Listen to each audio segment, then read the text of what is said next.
মধ্যপ্রাচ্যে চলমান উত্তেজনার মধ্যে ইরানের অত্যাধুনিক কিলো শ্রেণীর সাবমেরিনগুলোকে ঘিরে নতুন করে রহস্য তৈরি হয়েছে। আমেরিকা ও ইরানের মধ্যকার দীর্ঘ প্রায় 6 সপ্তাহের যুদ্ধের পর একটি চাঞ্চল্যকর গোয়েন্দা তথ্য সামনে এসেছে। দাবি করা হচ্ছে ইরানের নৌবাহিনীর সবচাইতে শক্তিশালী রুশ প্রযুক্তিতে তৈরি কিলো ক্লাস স্টিলথ সাবমেরিনগুলো হঠাৎ করেই রাডারের চোখ ফাঁকি দিয়ে নিখোঁজ হয়ে গেছে। ব্ল্যাক হোল নামে পরিচিত এই সাবমেরিনগুলো কেন এবং কোথায় হারিয়ে গেল তা নিয়ে বর্তমানে আমেরিকা ও ইসরায়েলি কর্মকর্তাদের মধ্যে চরম উদ্বেগ কাজ করছে।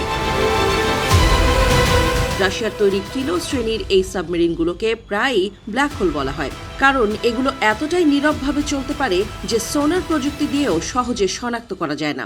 ইরানের কাছে এই ধরনের কয়েকটি সাবমেরিন রয়েছে। সাবমেরিনগুলো ইরানের নৌবাহিনীর সবচেয়ে শক্তিশালী হাতিয়ার হিসেবে বিবেচিত। পশ্চিমা গোয়েন্দা সংস্থাগুলো গত কয়েকদিন ধরে আধুনিক সোনার প্রযুক্তি এবং স্যাটেলাইট ব্যবহার করেও এই বিশাল আকার সাবমেরিনগুলোর কোনো হদিস করতে পারছে না।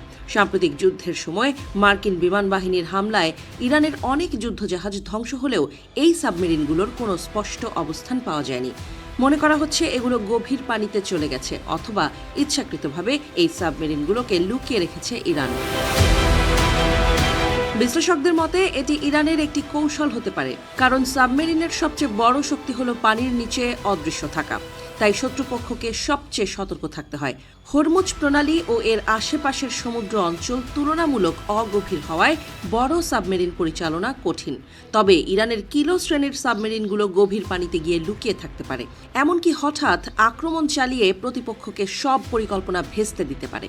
মনে করা হচ্ছে ইরান যুদ্ধের শুরুতেই এই সাবমেরিনগুলো যুদ্ধ না করে নিরাপদ স্থানে সরে গেছে, কারণ সরাসরি সংঘর্ষে গেলে উন্নত মার্কিন অ্যান্টি সাবমেরিন প্রযুক্তির মুখে পড়ার ঝুঁকি ছিল। এদিকে সাম্প্রতিক স্যাটেলাইট ছবিতে দেখা গেছে আধুনিকায়নের পর একটি কিলো শ্রেণীর সাবমেরিন আবারও ইরানের ঘাঁটিতে ফিরে এসেছে। তবে বাকি সাবমেরিনগুলোর অবস্থান এখনও অস্পষ্ট। বিশেষজ্ঞরা মনে করছেন এই নিখোঁজ সাবমেরিনগুলো ভবিষ্যতে হঠাৎ করে আক্রমণ চালাতে পারে। হরমুজ প্রণালীতে মার্কিন নৌবাহিনী শক্তি প্রদর্শনের চেষ্টা করলে ইরানের এই কিলো শ্রেণীর সাবমেরিনগুলো প্রতিরোধ করতে পারে। তাই ইরানের এই অত্যাধুনিক সাবমেরিনগুলো নিয়ে বর্তমানে মার্কিন ও ইসরায়েলি বাহিনীর মধ্যে চরম অস্থিরতা শুরু হয়েছে। এগুলোকে খুঁজে বের করতে না পারলে ইরানের হাত থেকে হরমুজ প্রণালীর নিয়ন্ত্রণ ছিনিয়ে নেওয়া মার্কিন নৌবাহিনীর জন্য কঠিন হতে পারে বলে মনে করা হচ্ছে।